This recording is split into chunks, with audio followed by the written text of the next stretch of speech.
Hello, and welcome to the Movie Universe. I'm your host, Movie Fan. Today, I'll be reviewing Beauty and the Beast, Belle's Magical World.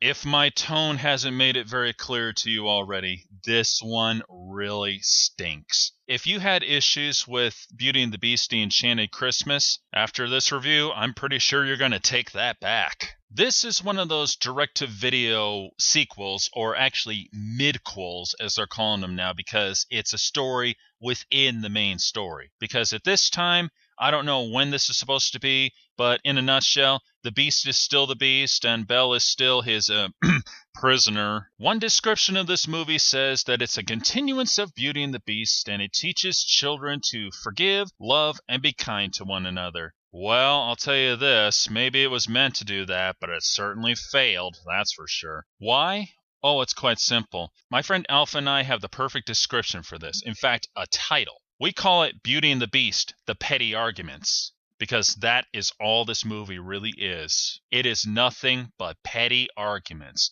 There's a scene where they're in the library and Belle's trying to read her book, and the Beast is eating a whole bunch of nuts and crunching really, really loudly until finally Belle can't stand it anymore, and she starts yelling at him because he's chewing his nuts too loud. There's even a scene where Belle finds a baby bird with a busted wing and she tries to nurse it back to health against the Beast's orders because he doesn't want animals in his castle. You know what? I'm just going to show you, because anything I can say about this will not do this scene justice at all. What's keeping you? Oh, yes. Why, I forgot all about you. You forgot? Well, You see, The truth is, I found a bird today, and... You found a what? It's a bird. He was wounded. That makes no difference. There are no such creatures allowed in my castle. You will get rid of it immediately. I'll do nothing of the sort. You won't. Well, of course you... He needs me. I'm taking care of him. I bathed him, bandaged him, fed him, and... You were supposed to eat with me. He's had a serious injury. He needs my attention. I want that bird out of my castle. But... Now! Come back here. Somebody catch that thing. Leave him alone!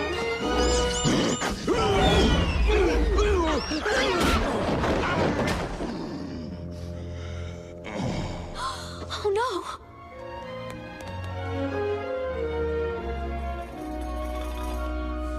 Is he all right? I think so. Please, please wake up. Oh, let's don't gather too close. Master!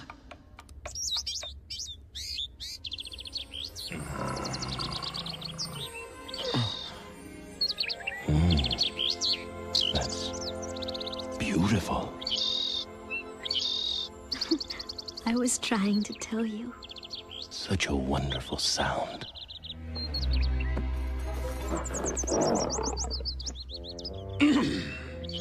The bird must never leave the castle.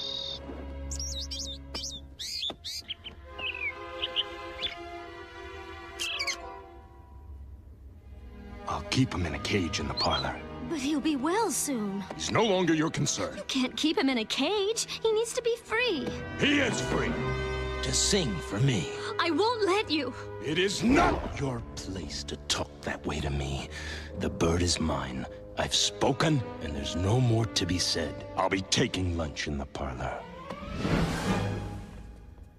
He can't do this. I know, it's terrible, isn't it? I mean, what the hell were they thinking with this? I swear they're not even trying. And the Beast, he doesn't even sound like the Beast. I looked it up, and he is being played by Robbie Benson, but he doesn't even sound like he did in the original film. What I hate the most about this scene is what a jerk he's become. I mean, in the first film, there was a reason that he was this way. I mean, if you got turned into a beast, you'd have an attitude problem too. That and he was a jerk, which led him to it. But, he softened up and he got the picture. But here, he's just being a flat-out jerk. It's like he turned into Gaston, minus the ego. And in case you're wondering about Mrs. Potts there, that was not Angela Lansbury. That was someone else. I guess she saw the script and decided to not come back. Good for her. Just watching this movie for even 5 minutes is just insulting because it is so poorly done. It's poorly directed, it's poorly acted, poorly written, and of course, the film quality is a joke. It's light in the wrong places, it's dark in even worse places.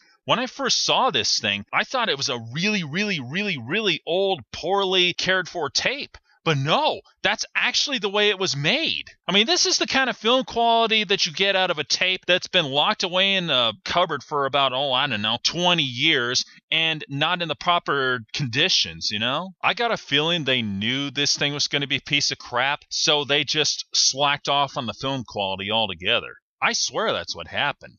And I really got nothing else to say about this piece of trash, other than if you haven't seen it, don't. Believe me, you don't want to see this. This thing is just gut-wrenchingly horrible. It's so horrible that I'm able to tell this for just this length of time. That's how pathetic it is. It's so pathetic that it just defies explanations. There's just really nothing else I can say about this. That's how bad it really is. It's just bare bones bad. Think about that. This is Movie Fan signing off.